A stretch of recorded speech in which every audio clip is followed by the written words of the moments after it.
Assalamualaikum Buya. Waalaikumsalam warahmatullahi wabarakatuh. Saya hamba Allah yang bertanya, bagaimana sikap saya pada suami yang meminta untuk meridhoi beliau pinjam uang di bank dengan alasan buat bayar hutang? Sebenarnya beliau mau pinjam di bank sudah sering sekali tapi tidak pernah saya izinkan. Karena yang saya tahu dari ceramah-ceramah macam itu haram. Jadi saya takut dan kemarin suami saya kembali meminta izin buat meridhoi pinjam di bank tapi aku tidak mengizinkan Buya. Gimana cara menasihati suami ya Buya? Beliau baik sekali, hanya saja untuk hal ini kadang beliau ngajak-ngajak terus. Mohon pencerahannya Buya. Terima kasih. Ada yang perlu diperhatikan, permasalahan sebelumnya dong. Jadi kalau kita ingin menyelesaikan masalah itu harus permasalahan sebelumnya juga dibaca. Dia tidak akan ngutang kecuali ada permasalahan sebelumnya, kan begitu. Apa yang menjadikan masalah ini ada? Kok sampai dia harus ngutang? Ya, seperti itu. Nah, kalau belum diurai sini nggak berlaku. Jadi selesai apa sih? Apa yang menjadikan suami? Misalnya mungkin, karena dia nggak punya pekerjaan sehingga kita terus harus ngutang dan sebagainya, makan sampai harus bayar utang. Berarti yang perlu dirubah di sini juga, bagaimana cari usaha. Atau mungkin kita mengurangi cara makannya, sebab kadang-kadang sudah terlanjur ngikuti gaya hidupnya orang itu, biarpun sudah ekonomi menipis, ekonomi sudah mulai tidak stabil, itu cara makannya masih cara orang kaya. Ini salah, harus cerdas dong.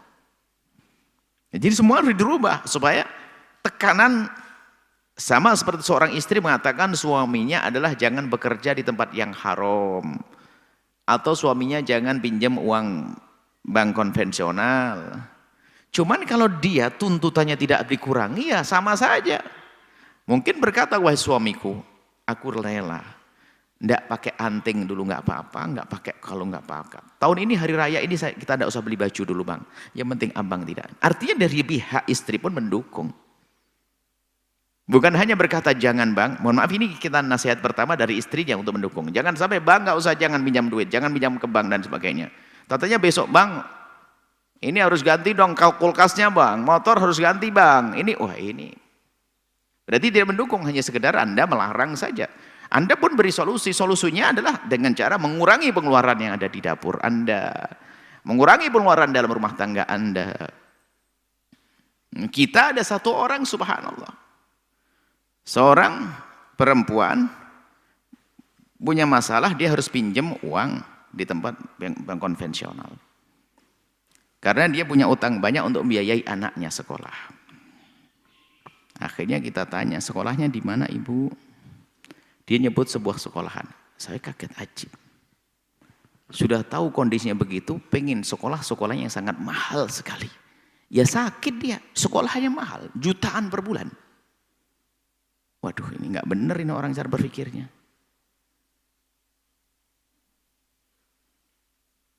Akhirnya kita sampaikan, saya punya anak waktu itu sekolah kan di luar 1 bulan cuma 75.000 kan. Di MI yang bebas 75.000, tinggal bawa bagasi sendiri dan sebagainya. Kenapa harus memaksakan diri sekolah full day sampai harga mahal? Ini kadang kurang berpikir.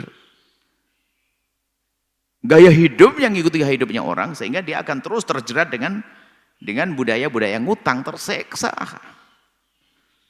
Tapi kembali dengan cara hidup sederhana.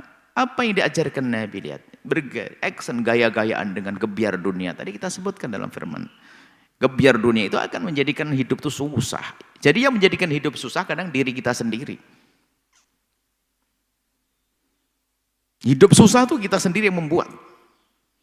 Padahal kalau seandainya kita bisa makan apa adanya, mungkin bahkan prinsip kita yang penting sehat, halal, mudah. Bukan yang penting action, gaya dan sebagainya. Tidak punya kendaraan ya nggak usah pakai angkot, sekarang alhamdulillah juga ada di mana-mana. Harus gaya, harus punya mobil, pajaknya segala macam, masya Allah. Itulah orang-orang yang nggak cerdas.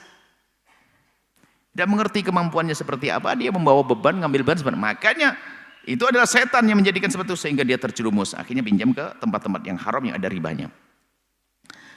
Mungkin dari Anda, wahai istri yang solehah, mulai dari diri Anda sendiri. Kemudian, semoga suami Anda mendengar suara ini.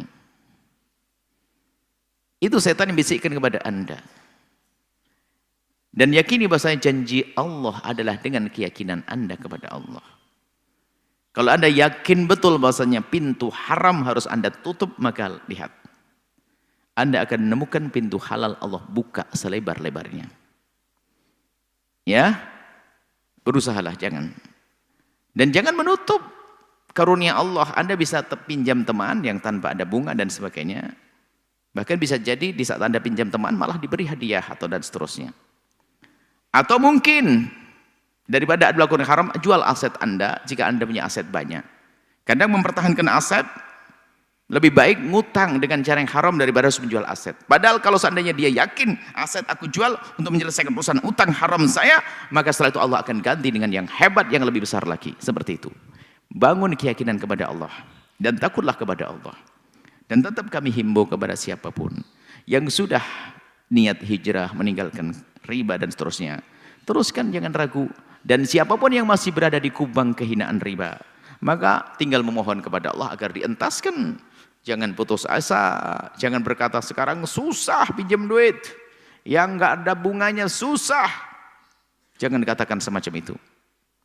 Allah Maha Kasih kok, Allah Maha Luas, Allah Maha Pemurah. Tidak ada yang melata di atas bumi kecuali diberi oleh Allah rizkinya.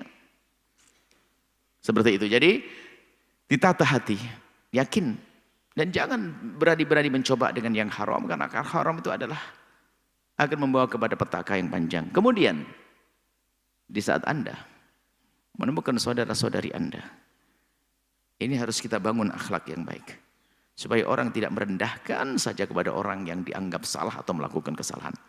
Maka jika Anda melihat saudara-saudari Anda yang masih berurusan dengan dunia perbankan yang ada ribanya, maka Anda panjatkan doa sebanyak-banyaknya. Jangan rendahkan mereka. Sebab kami menemukan banyak di antara mereka kalau bertemu dengan kami adalah dengan derai air mata, penyesalan, ingin mengentaskan diri tapi belum bisa.